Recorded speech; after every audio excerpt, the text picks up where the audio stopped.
विजय sir, आपने trailer देखा film का? कैसा लगा? बहुत जबरदस्त। तो आपको कुछ याद है अपने पुराने वक्त, कुछ पुराने जमाने मैम के साथ?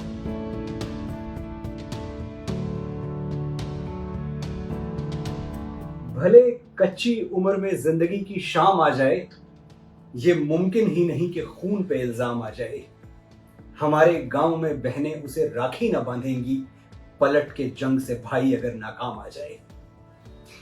नमस्कार, मैं हूं मनोज मुंतशिर। आज बोलने के लिए मेरे पास एक नहीं दो हीरोज मौजूद हैं।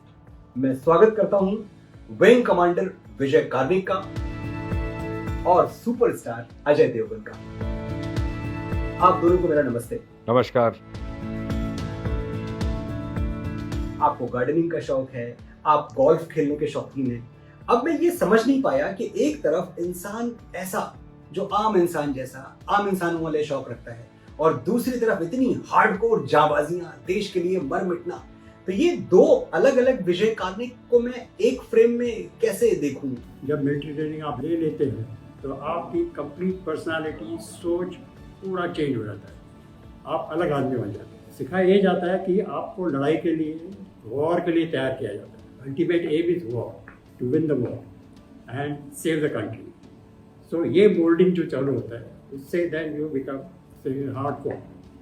और बाकी तो हम तो इंसान हैं, हमारे शौक है।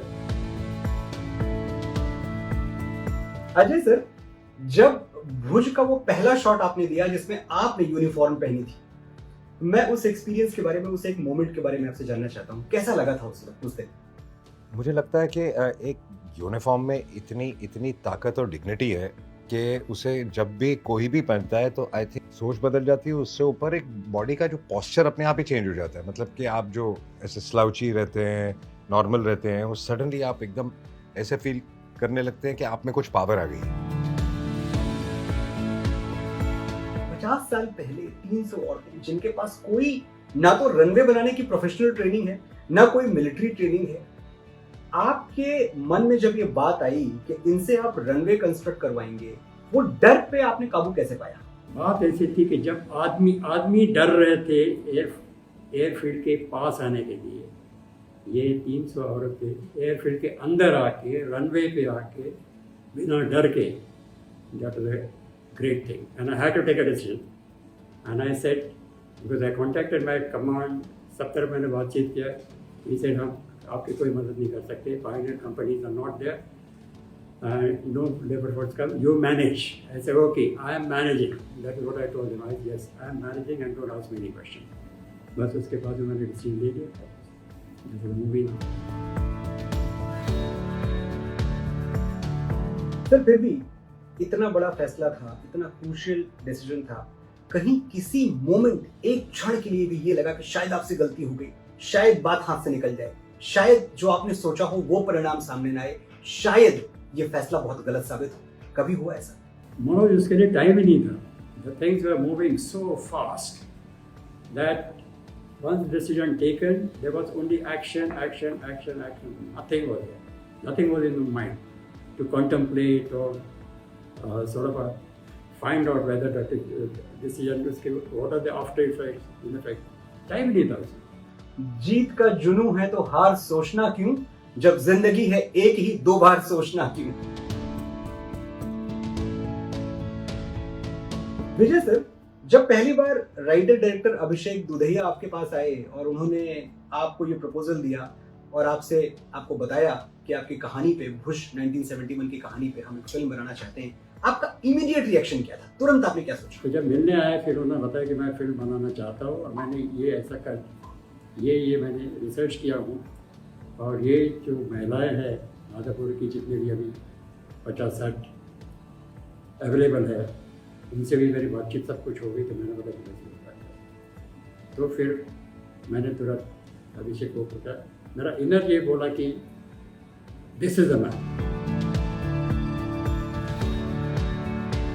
वो एक बात भुज की कहानी में क्या थी कि आपने वही कहानी पिक कर ली कि मुझे ये फिल्म करनी है? देखिए, हमारे देश में ना इतनी सारी ऐसी कहानियाँ हैं और ऐसे हीरोज़ हैं जिन्होंने इतने बड़े बड़े सैक्रिफाइसेस किए हैं इतने ऐसे ऐसे काम किए हैं जो आप कई बार करते वक्त सोचते हैं कि यार ये स्क्रीन पे निभाना इतना मुश्किल लग रहा है तो इन्होंने रियल लाइफ में कैसे किया होगा। तो जब आप ऐसी कोई कहानी सुनते हैं तो आपको ऐसे लगता है कि सबसे पहले तो ये कहानी सारे देश को पता चलनी चाहिए कि हमारे बीच ऐसे लोग हैं और ऐसे काम कर सकते हैं, because it's very inspiring for all of अस।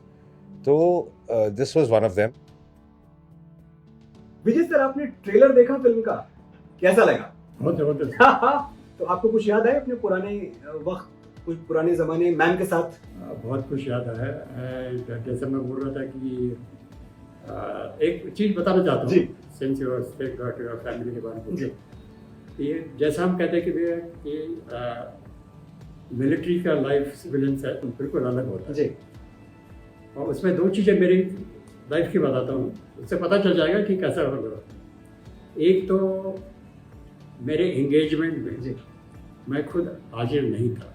आपने कभी सुना कि एंगेजमेंट सेरेमनी हो रही है और खुद नहीं थे आप? लड़का नहीं है? अच्छा। क्यों? दो दिन के बाद एक जो सेरेमनी थी, वहाँ से फ़ोन आया कि one aircraft is landing and your leave cancel हो गई आपकी, एयरपोर्ट पर पहुँच जाइए और बस तुम्हें चले गया। फिर 7 दिन के बाद मेरे फादर का लेटर आया, तब तक मोबाइल फ़ोन नहीं थे, लेटर ही थे कि यू आर एंगेज। सेक्रीफाइसेस जो आपकी हैं वो तो खैर दुनिया को नजर आ जाती हैं, लेकिन वो सेक्रीफाइसेस जो मैम ने की, जो आपके बच्चों ने अनजाने में की, उन कुर्बानियों का भी उतना ही महत्व है जितनी आपकी कुर्बानियों का। So that brings us to the end of the conversation. Thank you Ajay sir, thank you Vijay sir.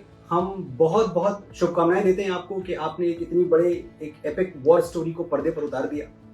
और जो हमारे देखने वाले हैं, मुझे आपको एक बताने की भी ज़रूरत नहीं, आपसे रिक्वेस्ट करने की भी ज़रूरत नहीं है कि आप ये फिल्म देखें, क्योंकि हिंदुस्तान से, हिंदुस्तान के सिपाहियों से, हमारे सोल्जर्स से, हमारे वर्दी वालों से आप उतनी ही मोहब्बत करते हैं जितनी मैं करता हूँ, या अजय सर करते हैं, या विजय सर करते हैं।